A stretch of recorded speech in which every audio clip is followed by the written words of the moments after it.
সবাই zombie cinema দেখেছি তো, পরিষ্কার দুটো ক্যাটাগরি সিনেমা দেখলেই বুঝতে পারবে, দুটো শ্রেণী, একটা মানুষ একটা জম্বি, আর আলাদা কিছু নেই।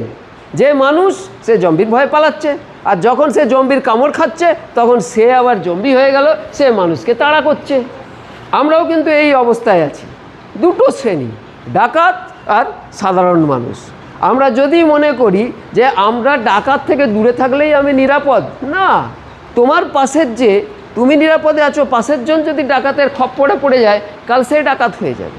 এই যে আমার ছোট ছোট নাবালিকা মেয়েরা আছে, আজকে আমি যখন একটা ছবি আসে দেখি যে একটা পলিথিনের মধ্যে একটা বাচ্চা মেয়ে, একটা বস্তার মধ্যে বাচ্চা মেয়ে, স্যুটকেসের মধ্যে বাচ্চা মেয়ে, কীরকম অবস্থায় আছে আমি আর বলছি না, বুঝে নিতে হবে। আছে, কেন আছে? কোনো না কোনো সময় তারা